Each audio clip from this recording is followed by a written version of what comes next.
Market regulator SEBI that has barred industrialist Anil Ambani and 24 other entities, including former key officials of Reliance Home Finance, from the securities market for 5 years for diversion of funds from the company. SEBI, the market regulator, has come out with a detailed order which is spanning over 222 pages, and as a result of which it has done a detailed investigation into how the funds have moved through from Reliance Home Finance to various entities. The big question that comes to mind is where and how did the money go, and what did SEBI find? The first thing is that all many of the approvals happened all in a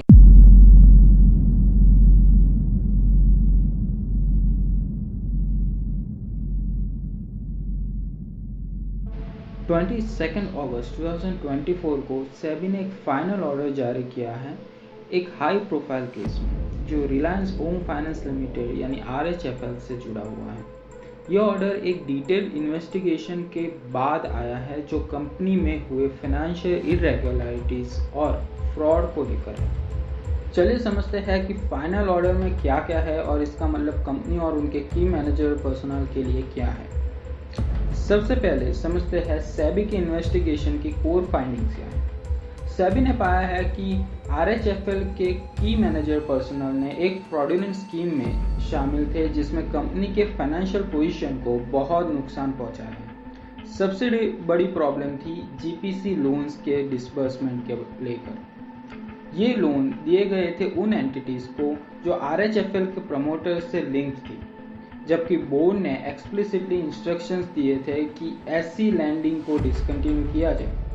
SEBI के investigation ने ये reveal हुआ है कि loans genuine business purpose के लिए नहीं दिए गए।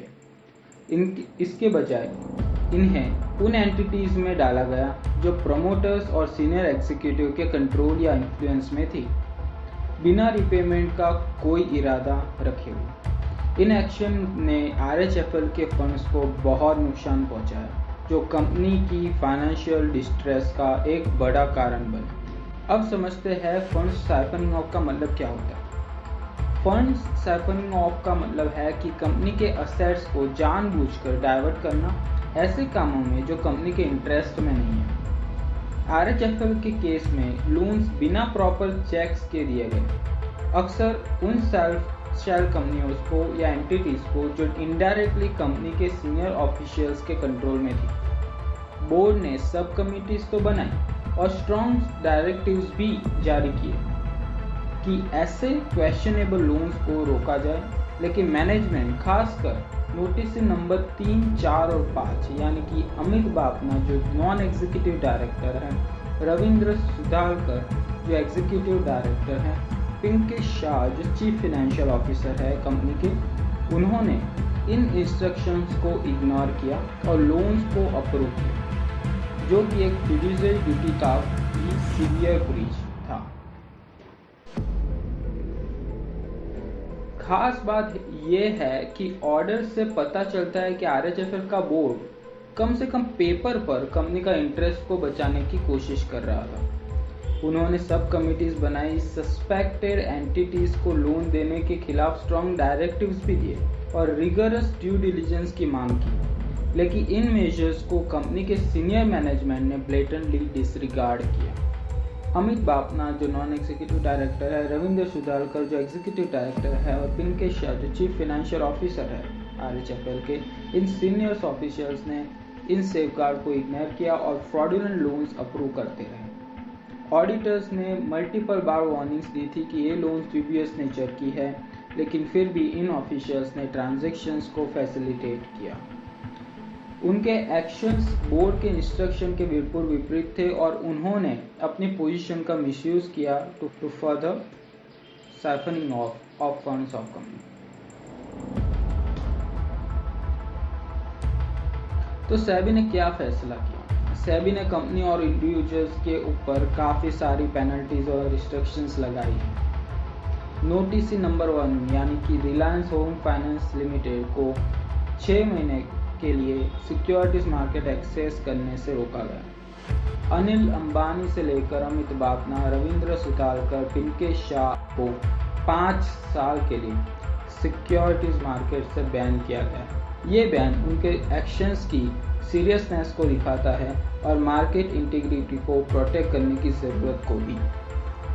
अनिल अंबानी, अमित बापना, रविंद्र सुधाकर, पिंकेश शाह जैसे की इंडिविजुअल्स को न सिर्फ ट्रेडिंग से बैन किया गया है, बल्कि लिस्टेड कंपनियां सेबी रजिस्टर्ड इंटरमीडियरी डायरेक्टर या की मैनेजर पर्सनल के रूप में कोई भी पोजीशन लेने से भी 5 साल के लिए रोका गया है। ये स्टेप उन्हें कॉर्पोरेट सेक्टर में अपनी पोजीशन को मिसयूज करने के लिए लिया गया है।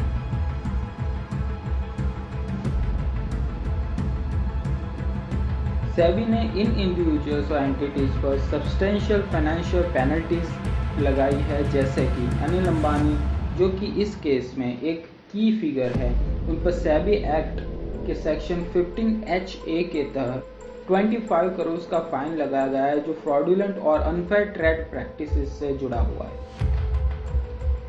दूसरे इंडिविजुअल्स के लिए पेनल्टीज 5 लाख से 25 करोड़ तक वेरी करती है, उनके इन्वॉल्वमेंट और ट्रस्ट ब्रीच की सिवियरिटी को देख के।